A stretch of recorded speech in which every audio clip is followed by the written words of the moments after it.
Great.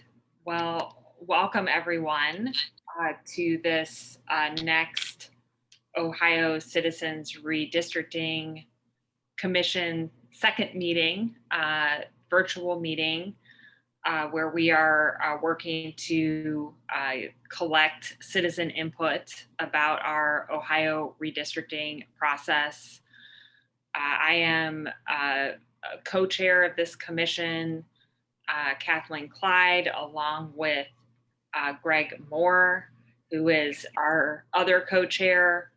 And then we are also joined by Janice Brock, also an officer on the commission, with a slight change in her title to vice chair of our commission, conveying the responsibilities that she has as a leader in this group and a backup chair, and really has been doing a lot to help coordinate us and get this commission off the ground.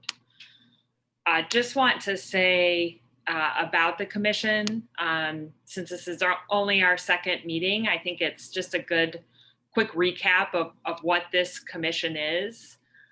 We are an independent, nonpartisan commission made up of 15 volunteer members that include a spectrum of folks: academics, political party officials, community representatives, and others from all across the state. The commission will execute a model redistricting process with robust community input. That is what the model redistricting process should look like. And the work of this commission will culminate into recommendations and a report, including unity maps, drawing all of that input together and coming up with model maps, which will be submitted as public testimony during the official redistricting process. The Ohio Citizens Redistricting Commission is sponsored by the State Conference of the NAACP, the A. Philip Randolph Institute of Ohio, and the Ohio Organizing Collaborative. Our key activities will be to host public hearings for community input like this evening. It will be collecting publicly available data for map making and supporting public education on redistricting.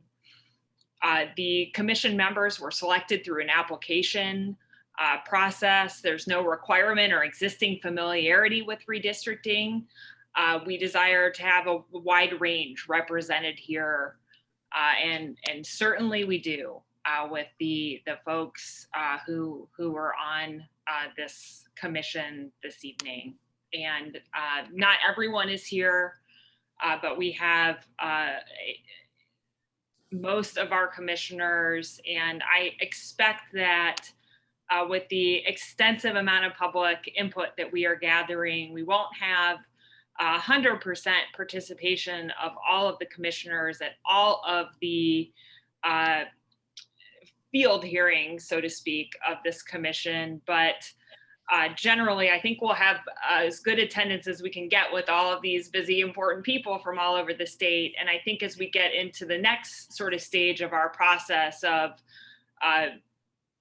putting all this data together and making recommendations, I would expect that we would all come back together again, and you'll see the full group in front of you.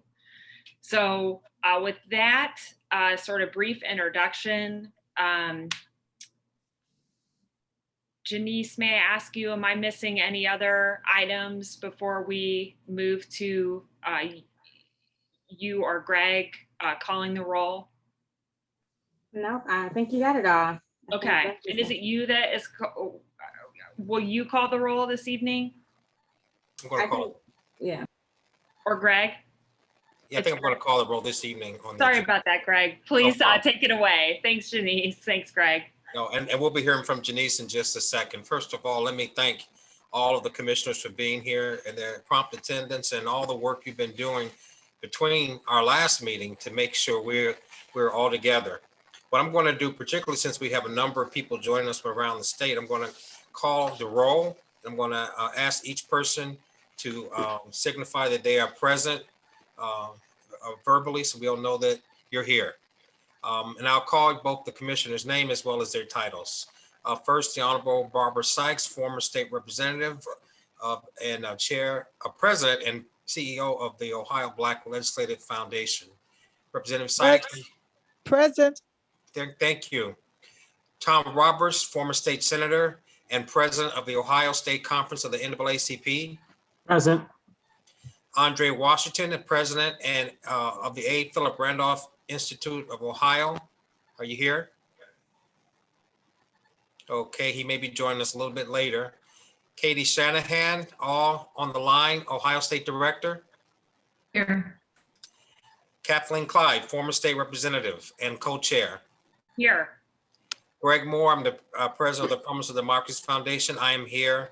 Janice Brock, Health Science Policy and Advocacy Director for the Ohio Organizing Collaborative and an honorable secretary of our board. I'm here. All right.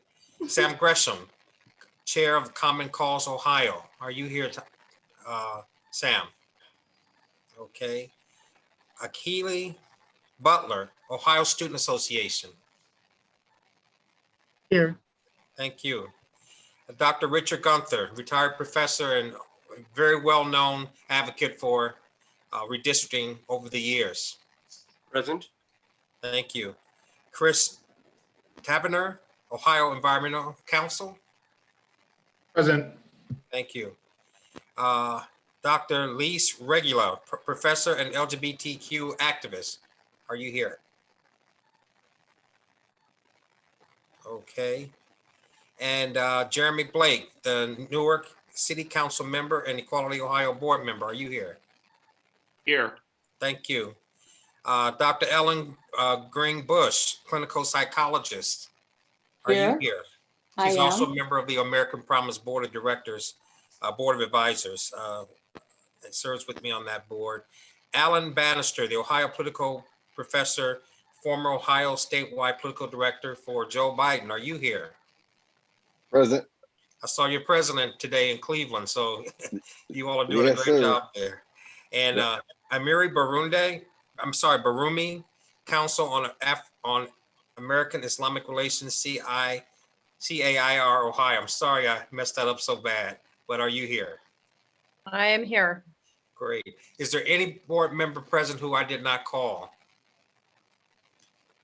All right. Mr. Co-Chair, Jeremy Blake is also president of the Newark NAACP. So I don't know. I did not know that. Thank you. Thank Yeah. you. I appreciate that. I believe, Madam Secretary, we have a quorum for this meeting, and I'll turn it over to you. Thank you. Good evening, everyone. Again, my name is Janice Brock. I am from Akron, Ohio, and it is an honor to serve as the vice chair of this commission. To ground us, I would like to give a quick overview of redistricting.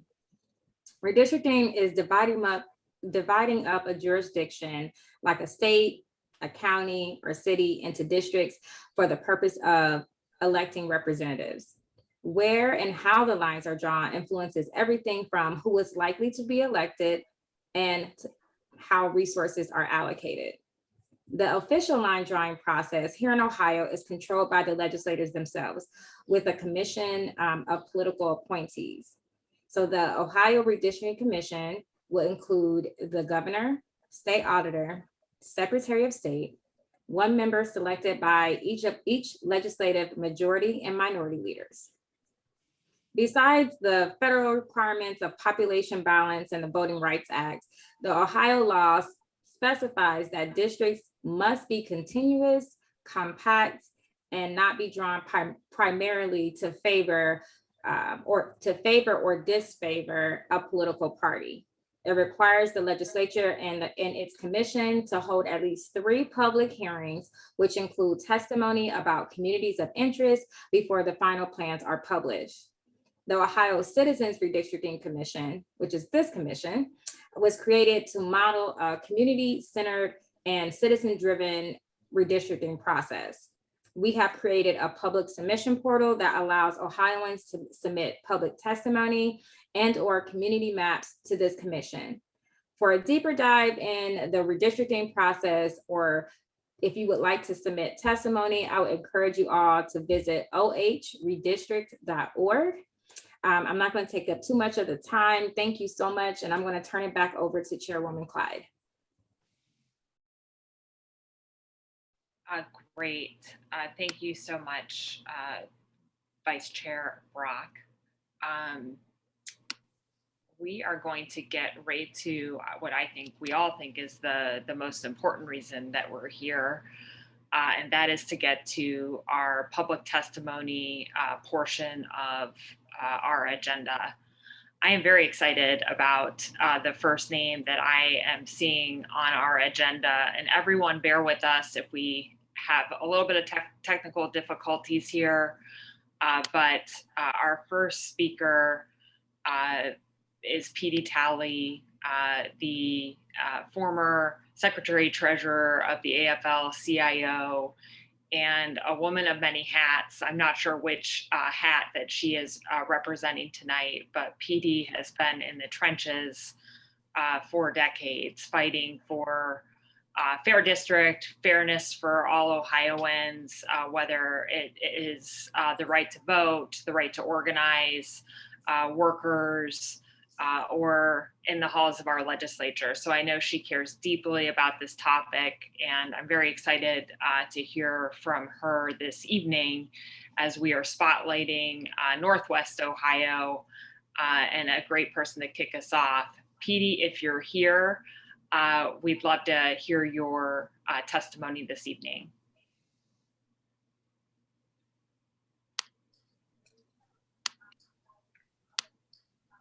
Good evening. Can you hear me? Yes, we Great. can. Good evening. Good evening. Good evening to the co-chairs, Kathleen Clyde and Greg Moore, to Vice Chair Brock, and to the members of the Ohio Citizens Redistricting Commission. I want to thank you for involving the public and providing this opportunity to speak about the process of what it means to have a fair process for compiling districts in the best interest of the voters. As Kathleen has mentioned, or Chairman Clyde has mentioned, I'm P.D. Talley, and I'm speaking tonight as a registered voter in the 9th Congressional District. I am also the convener of the Ohio Unity Coalition, where we work to register voters and prepare them to vote so their voice is heard in our democracy. I grew up in Toledo, Ohio. I went to school here. I raised my family here. And then I went off to pursue my career choice as a union activist and advocate for workers in Lansing, Michigan, and in Columbus, Ohio. And when I retired a couple years ago, I returned back to Northwest Ohio. Let me tell you about Northwest Ohio. I was always represented in my voting life by the congressperson of the 9th Congressional District. My first vote for who I wanted to represent me in Congress was in 1976, 2 years after the passage of the 26th Amendment, lowering the voting age from 21 to 18 years of age. And from that time, there have only been 3 people elected to represent the people of Northwestern Ohio. Thomas Ludlow Ashley was the first member of Congress I voted for in 1976. And he served 13 terms in Congress after winning office in 1954, after beating an independent incumbent by 4,000 votes in a 3-way race, right? He was pro-civil rights, anti-poverty, and a big proponent of housing, fair housing, which is likely why the Blacks in Toledo continued to vote to send him to Congress. You see, Black voters wanted to elect someone who represented their interests in the Congress, and certainly Ashley was that guy. And when we saw the emergence of the Reagan Democrats, that movement was felt in the 9th Congressional District, and actually was swept out of office by a Republican by the name of Ed Weber in 1980. But his tenure in Congress was very short-lived because the people of the 9th Congressional District understood that Weber was not a true representative of the Black working class, of the people of the 9th Congressional District. To this commission, I live and work. I live in a great working class neighborhood, and I grew up in the Central City. And for the most part, the 9th Congressional District has always been compacted in the city of Toledo, the district's largest city by about 318,000 residents. But following the 2010 census, redistricting extended this district all the way over to the west side of Cleveland. I strongly believe that representatives in Congress should be elected by communities of interest. And Northwest Ohio continues to be a strong hub of automobile and parts manufacturing.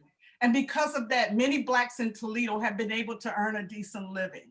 But more importantly, they have continued to elect a representative in Congress who has been willing to fight on behalf of us who make up a good portion of this district.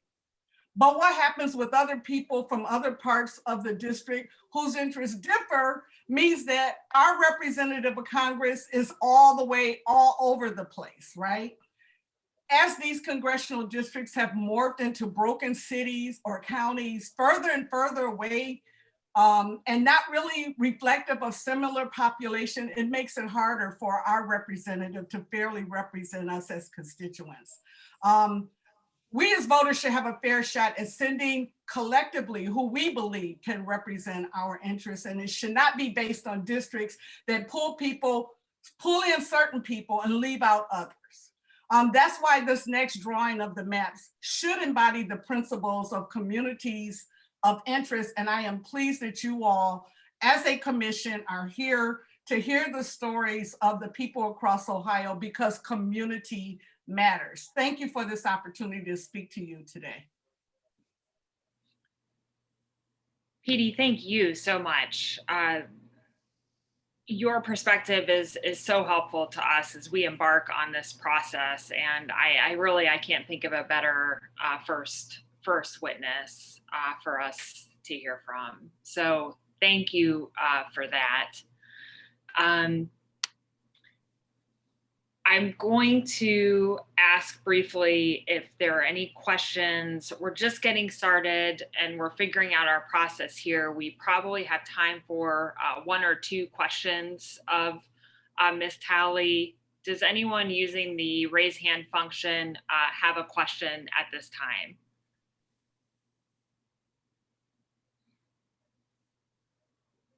They're not warmed up yet, PD. We're going to let you I'll off. stick around for the whole hearing in case they decide to come back. We're so glad. Thank you so much for being here with us this evening and for your perspective. It's so helpful. Thank you. Thank you. Moving along, we're going to go back to a commission member from Northwest Ohio to give us some perspective. And like PD, if I have a Northwest Ohio issue, this is one of the first people I call. He is a fellow commissioner, and I want to turn the floor over to Al Bannister to give us some perspective this evening about the commission in this process and thinking about Northwest Ohio and its importance in our state. Well, thank you so much. I appreciate it. I'm just happy to be here. And PD Talley said it all about Northwest Ohio. In fact, the one thing I would add is that I grew up in the 9th Congressional District, but I live in the city of Toledo. But I live in the 5th Congressional District, and that's that gerrymandering that she talked about from the 2010 census, that my interests go out to Williams County and Putnam and, 10 other Western Lucas County or the Western side of Ohio for our congressional district. And it's just not, I could easily call my member of Congress, but I know that Marcy Kaptur is our is always going to be our Congresswoman, and I know where her interest lies in Toledo. And so now I'm just happy to be part of the group that we can continue to get input from the community. And so I'm just here to continue to do that outreach. But thank you for letting me give a quick word. Thank you, Al. We appreciate it very much. Do we have anyone who has a question for Al or a comment? Greg, I didn't mean to cut you off if you were going to jump in there. No, Madam Chair, I just want to acknowledge the presence of Sam Gresham, Chair of Common Cause, who has now joined us. Great. Thank All you right. very much, PD, and it's good to see you. If I can add one thing, that PD did, I believe, serve on the Constitutional Revision Commission back in 2010. Is that correct, PD? Yes, And I so did. I know she was distinctly aware of all of those issues that we were fighting for to get the new laws that we have in place now with the Commission for the State Rep. So I just wanted to acknowledge that work that she has done for the decades. And also, I believe I saw an email here that or a chat that Dr. Regula has joined as a panelist now. And so I'll give it back to you, Madam Chair. Great. Thank you, Chair Moore. We will keep this show moving, and I'm going to now call on our next witness, which is also a colleague on our commission. But Dr. Ellen Green-Bush, we want to move to you and hear from you with your perspective on the Northwest Ohio community and this important redistricting topic. Thank you, Chair Clyde and Chair Moore and Vice Chair Brock. On a personal note, when I lived in the Toledo suburbs, I was in District 5. And now that I've moved out to Port Clinton, halfway between Toledo and Cleveland, I'm in District 9. So that's another anecdote about how this districting has affected our part of Ohio. What I want to speak to, though, tonight is in my role as a leader of American Promise in Ohio. American Promise is a cross-partisan organization that is working to solely to get a constitutional amendment to get big and dark money out of elections and policy decisions. The American people and Ohioans understand this reality that big and dark money buys influence and results in elections and policy decisions in Washington and in our state that we as constituents may not support. And these big and dark money contributions go far beyond just elections. It affects healthcare, it affects drug pricing, climate change, energy policy, gun reform, whatever issue you know is important to people, it is affected by big and dark money exerting influence.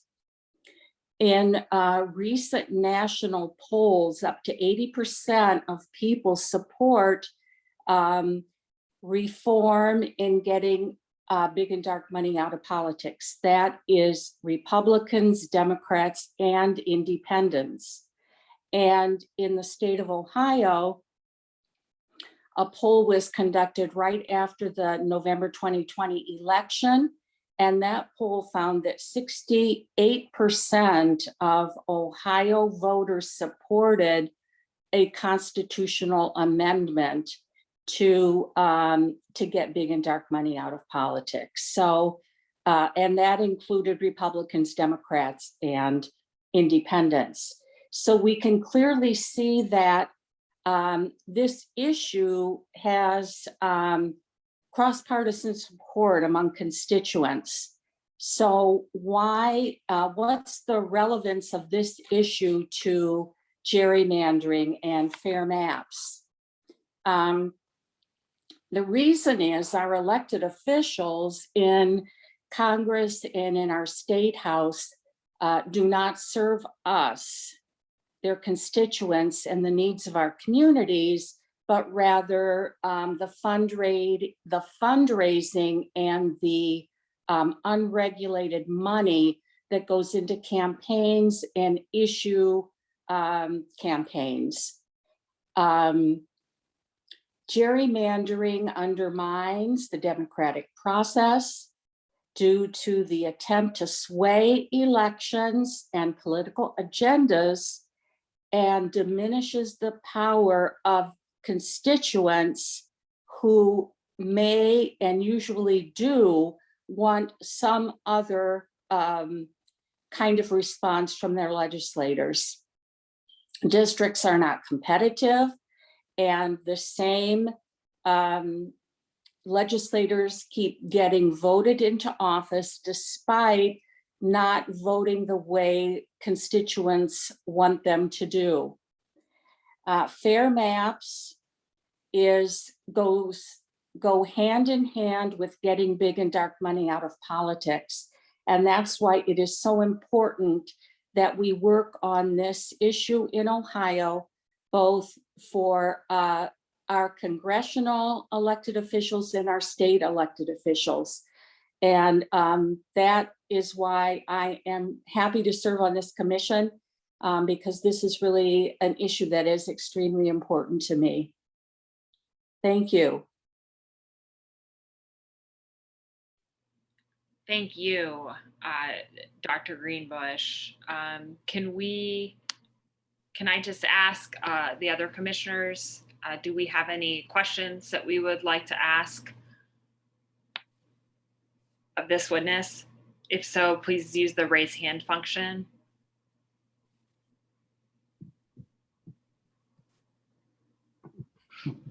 Or that function works too, Commissioner Roberts. Yeah, Please go ahead. I'm not, it's supposed to be under reaction. I don't see it.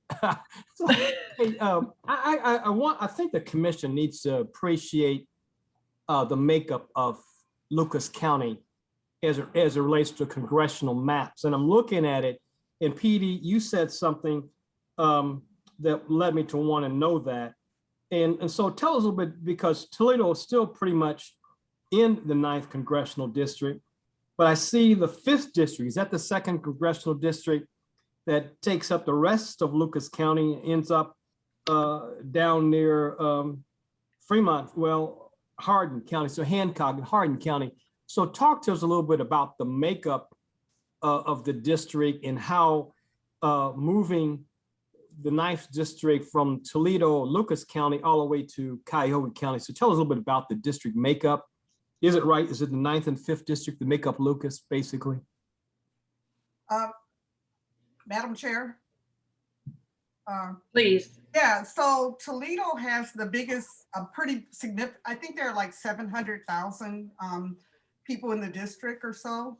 Toledo has a big portion of that with 313,000, 318,000. Then we have Lorraine that has about 64,000. We have Lakewood, Ohio, that has about 52,000, and Sandusky.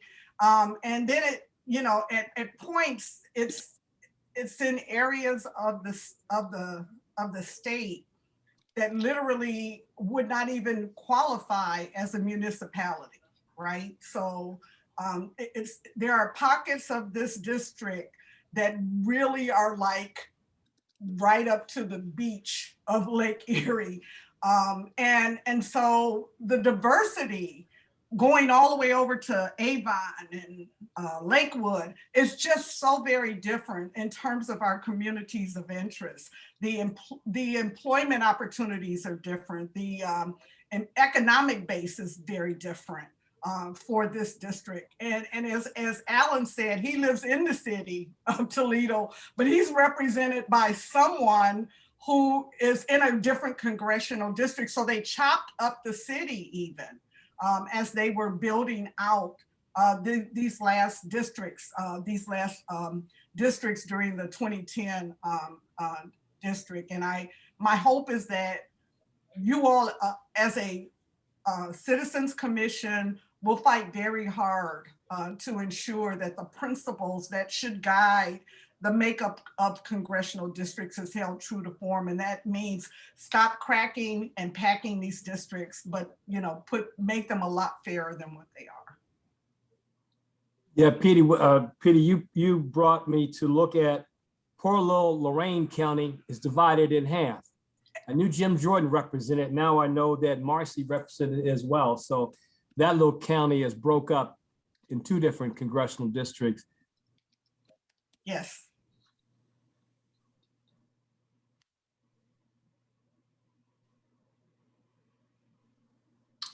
All right, Tom, did you have anything I further? just want to know if the other 2 witnesses want to just weigh in as Petey did. Al or Ellen? Well, I know in my portion of the district, it's a very narrow width across the stretch of the lake, like PD said, and in fact, at one point, there isn't even a land connection in the district. It has to be connected by a bridge. So, and where the people in my area, we might be more oriented toward the south, which is, Southern Ottawa County or Huron County, Erie County. We're not. We're this little strip along the lake, and we're lumped in with city, part of Toledo, the western suburbs of Cleveland, and it's, our community basically is doesn't really have much of a say.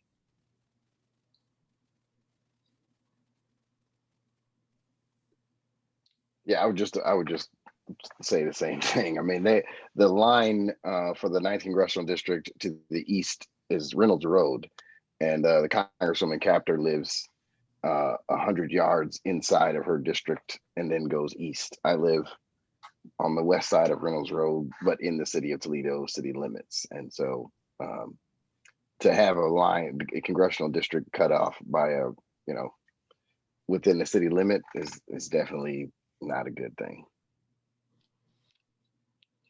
Thank you for that. And Tom, thank you too for thinking through how to discuss this. I'm excited to announce that we have a very special guest with us tonight who we had talked about wanting to invite to come before us, and feel very lucky that she happened here on her own because I know probably it's how much she cares about this topic and about the residents of Northwest Ohio. So I can't see you, Representative Hicks Hudson. Now I can, but I wanted to call on you to share some sort of on the fly. We didn't ask you in advance, but we're so honored that you're willing to just kind of share some insights with us about your thoughts on gerrymandering, redistricting, and what you believe the residents of Toledo and Northwest Ohio would like to see from a redistricting process in Ohio. Well, thank you. Thank you so much. My sister from the other side of the state of Ohio, who cares about fairness and about letting the voices of the people be heard. And then also, I have to also give a shout out to PD Talley, because she's been working with me and I've been hopefully working with her to support each other as we try to really show what democracy is about. And that is the people's voices being heard and not having any impediment whatsoever. And unfortunately, I'm concerned about what we're looking at in terms of redistricting.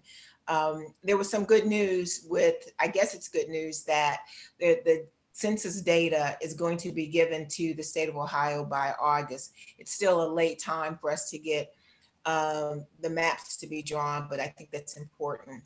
But to answer your question about what does Northwest Ohio need to see happen out of this process, we need to have fair maps drawn that will reflect what Petey said is the voices of the community. What you have right now is many different voices that an elected official has to listen to. We're very fortunate, those of us who actually live in Congresswoman Capter's district, because she does do that. She does listen to the citizens, regardless of their political persuasion. Unfortunately, not so much the other representative who handles the other portion of the city of Toledo or Lucas County. It's really important that, and I urge everyone, not only the commissioners, but everyone who's listening, that you don't walk away or you don't leave this meeting, this Zoom meeting, and not stay active and not continue to push.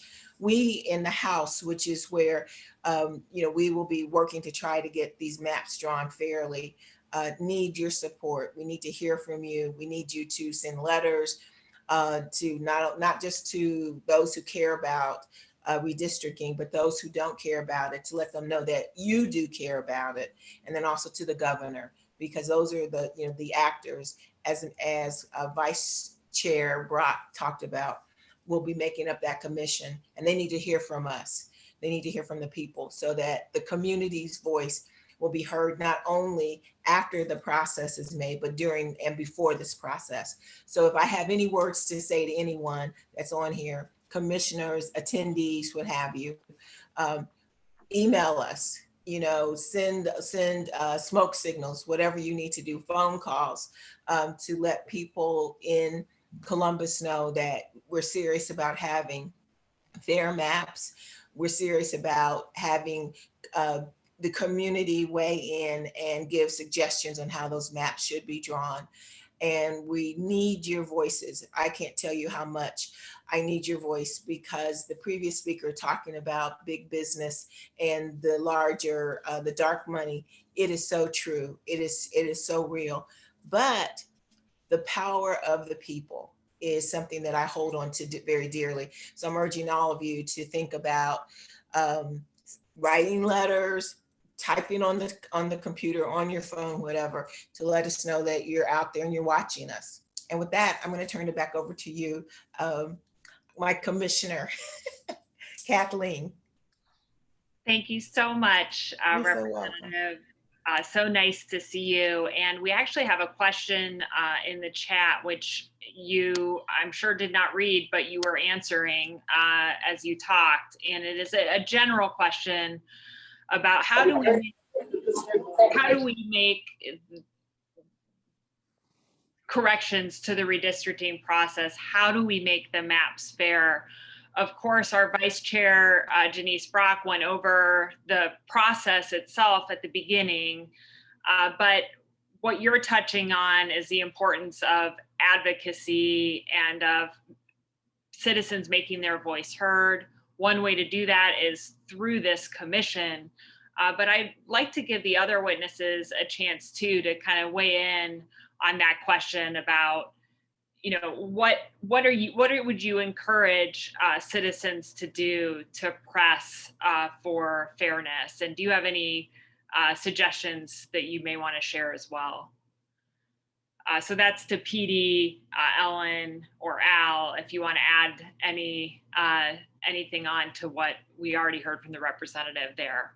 Important topic, important question.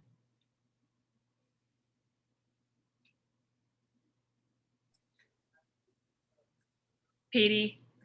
Yeah, I'm sorry. I don't Good. take so much time. I was hoping you would. But actually, when you think about this stuff all the time, I mean, I think while what we're doing here tonight and what you all have established as a citizens commission is a great first step, I think we have to make sure, as Representative Hicks Hudson said, that we engage in the actual legislative process that is ultimately going to be putting these maps together.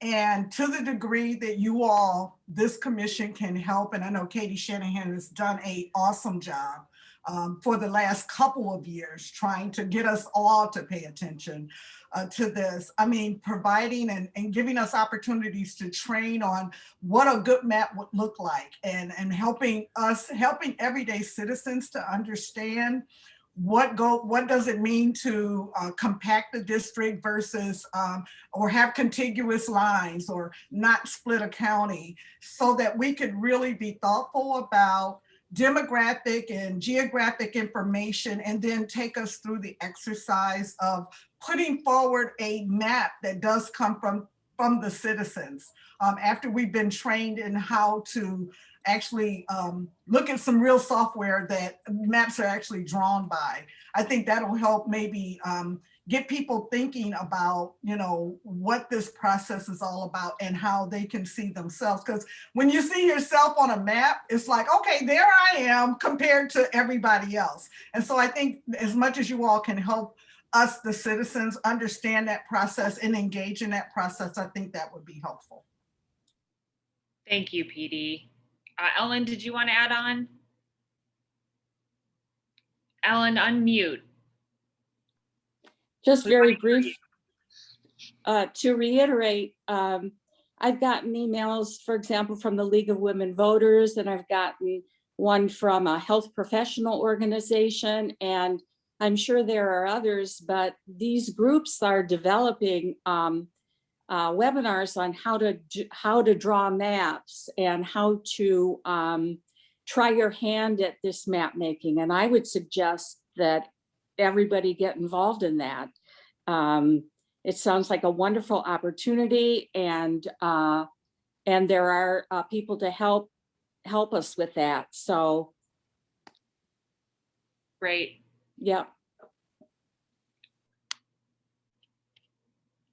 Katie, please join and add on.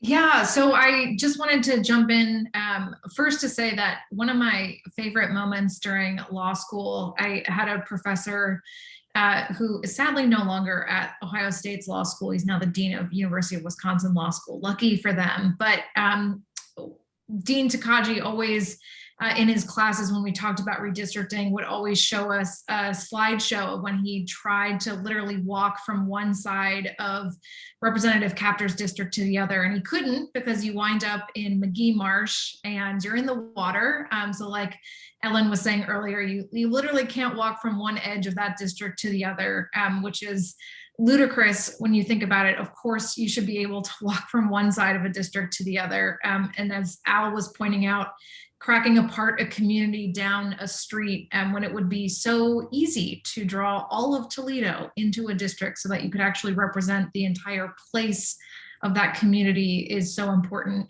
I just wanted to underscore and actually prop up something that's very important that Rep. Hicks Hudson is doing in the legislative process. Of course, we all want you as Ohioans to be engaging in this Citizens Commission, because a part of our goal here is to model how the official process should be hosted. And that is by providing ample opportunities for the voices of Ohioans to be centered at every step of the redistricting process. And that means having a way for members of the public to not only engage in public hearings, but to also propose their own maps. So like Ellen was saying, of course, there are a ton of organizations who are running map drawing programs, my own included, certainly others on this call as well. But as a part of the official process, we as Ohioans actually have a constitutional right to propose our own maps to our official map drawers. And we need the system to set up how members of the public can actually fully engage in that process. So as we're heading into a long weekend, if I could give everybody a homework assignment, it would be to bug the Ohio House Government Oversight Committee and urge them to pass Rep. Hicks Hudson's House Bill 313, which would set up the system by which Ohioans can propose their own maps to the process. It's a required piece of legislation that has to move. We haven't seen any movement on it yet, but I'm grateful obviously for the representative's leadership on that issue, but just wanted to underscore so many points here, which is that, you know, ultimately redistricting is about the people. And that means that the people should be at the center of every single conversation we have about what our districts look like now, whether or not they serve our communities, and what they should and need to look like moving forward so that they do that. And that also means centering people in every step of the process. So would just underscore the need for everyone to get used to bugging your legislators, and Governor DeWine and Secretary of State LaRose and Auditor Faber as they're going through this process. They're going to get to know us very well, which is good. And we hope to also get to know you very well as we go around the state to hear from folks about what their communities need out of new maps. Great. Thank you so much, Katie. I believe that is all that we have for witnesses this evening. Just want to open up to commissioners. Any other commissioners want to, no need to, but does anyone else have anything they want to add or a quick comment that they want to make before we move into our closing business? Madam Chair, I think Anita Madison from the Toledo unit was trying to get in. I don't, maybe she's having technical trouble, but she did want to testify, but she had a small window of opportunity, so maybe she'll get to us later on. Okay, we'll check on her. I just did a check, but let me make sure. If anybody else has There a comment. she is. Oh, Anita, can you hear us? Hello. Yes, I can. All right, we're so excited to have you here. Thank you so much. To close us down, but please let's hear from you. Thank you so much. And just briefly, I'm at my grandson's graduation, and so I have a short window of period of time. But I just wanted to speak on behalf of the Toledo branch NAACP, and this is this issue is very important to us, and I just want our voice as a branch to be heard here in Toledo. Certainly, we are a proponent of fairness. And so and that's what we're looking for in these maps, and the finalization of whatever maps are created, that they are fair and that they fairly represent the communities that these individuals are going to be serving. And so just wanted to pop on and make our testimony a part of the record from the Toledo branch of the NAACP. Our president is Dr. Willie Perriman Jr. Thank you. Anita, thank you. That's very helpful to hear. We're so glad to have you join us, especially with a very important graduation to attend. Does anyone have a quick question for Anita before she is on her way? Tom? I think the opportunity leader Madison is to submit something in writing and some other point.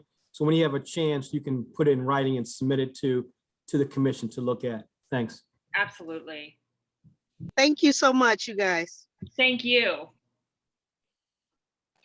All right, now I think we are done with our witnesses. Tom, thank you. We not wanted to miss her. And does anyone have any quick closing comment that they would like to make? Greg, please. Yes, first I want to acknowledge that Andre Washington from the A. Philip Randolph Institute did join us earlier. I did not get a chance to acknowledge him, but thank him for joining us as the commissioner. I did want to ask a technical question, and maybe a little premature, but just to Ellen or anybody from Toledo, Alan or PD, is there a dividing line where we're so far out from Toledo that you think that we're no longer in northwestern Ohio? I mean, is it Ottawa County, or does it go further out from Sandusky? Just out of curiosity, did anybody have a sense of how far that mistake on the lake could actually go if we're trying to get to that point at some point down the road? So it's a loaded question, but I thought I'd ask it. Well, I would say that Lorain County definitely is not in Northwest Ohio. Port Clinton, where I am, could be considered Northwest Ohio, but it's not considered Northeast Ohio either. So definitely Lorain County is not Northwest Ohio, nor is Lakewood. And your county is what again? Ottawa. Ottawa is Port Clinton. Okay, so that would be, in your eyes, as far east as it should go, if you have to. Yes, yeah, I mean, it might even be too far east. Okay, that's good to know. Thank you for sharing that. I think following up with Greg's question, another technical question, we should look at the maps. Somehow the commission, Janice, we need to send each commissioner as we talk about the district, because I didn't know Then it had that little, Greg, it has a little corner of Lucas County, and then it goes all the way to Lorain. So the rest of Lucas County is another congressional district. So I didn't realize it was that bad. And so I think for us to look at these maps in their present form will be good for us as we talk about what we think should happen, Kathleen. I think that's a great suggestion, Tom. And I agree. It's hard in the virtual setting. I feel like if we were in a room, we'd be surrounded by Looking at maps, maps. but we need to think of a way to overcome that with our Zoom technology. I call it phone Google. That always works, but I bet we can do one better. If I may, Chairperson Clyde, I too agree with Dr. Bush. I think the 9th Congressional District was constrained by a boundary on its east side prior to 2010.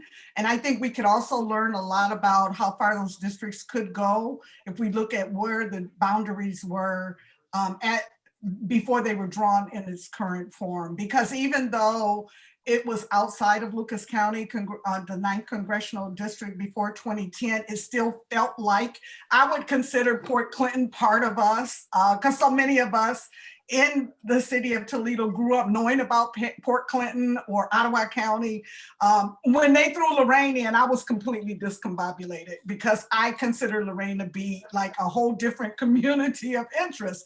And so I think also looking at the current maps, but also going and looking at the maps before 2010 could help this commission to also inform. And I see my friend Dr. Gunther there. He's very quiet this evening because normally when I see him, he's testifying, he's on fire, and he has a lot to say about these maps. So thank you again for letting me jump in. Thanks, PD. All right. With that, and mindful of the clock right now, we're about 5 minutes to 7. So what I am going to do is begin to wrap this conversation up. And what I'd like to do is turn it over to Vice Chair Janice Brock to talk about what is coming up on the calendar.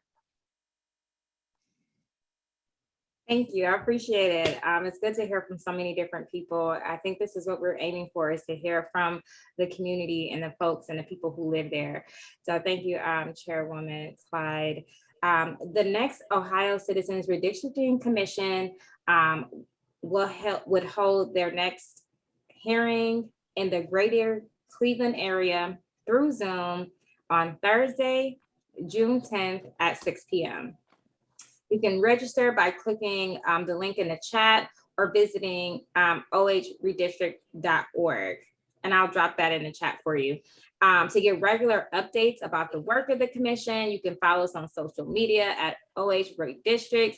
If you just want a quick way to remember when we're holding meetings, this commission will hold meetings every second and fourth Thursday of every month through September. So if you can mark your calendars for the second and fourth Thursday of every month through September, and you can visit the ohredistrict.org to register for those meetings and to be present. So thank you so much, and I'll turn it back over to Chair. I think I'll turn it over to Chairman Moore. Thank you, Janice. I appreciate that. And I want to just make a special, to give a special thanks to all those who from the Toledo and Northwest Ohio area. It's a part of the state that doesn't get a lot of attention when these type of discussions are held. So the fact that we started there is really good. And I think the expertise you brought to this conversation is important, and it's just the beginning. Now, I do want to know that that's going to be a hard act to follow from all of our friends on this commission from Northeast Ohio. So if you are on the commission, you're from Northeast Ohio, like I am, homegrown in Cleveland, I would urge you to be sort of prepared, maybe to make a quick statement at the next meeting and give us your observations about the congressional district. Janice, I know you're a native from Summit County, so that's going to be an interesting conversation there, I'm sure. We may not be able to have a full-blown conversation, but let's at least get the main issues on the table. We may even get a word from Dr. Gunther and others who have been a part of that previous issue of those districts being drawn in 2010. Beyond that, I don't have anything else but to thank everybody again for testifying, for all of you being here present. We had perfect attendance tonight. And again, I think it was a great start for the second hearing, and looking forward to the one coming up. So I'll turn it back over to our chair, and thank you. Thank you, Greg. I think that our next item is to accept a motion to adjourn, and then we will be reconvening in a separate Zoom for the private portion of our meeting. So with that, thank you. Especially thank you, Northwest Ohio, and our great witnesses. And do I have a motion to adjourn? So moved, Madam Chair. Thank you. And do we have a second? Second. Second. Second. All right, great. All in favor? All right. Aye. Bye. Bye. Aye. Thanks, everyone. Take care and see you next time. Thank you.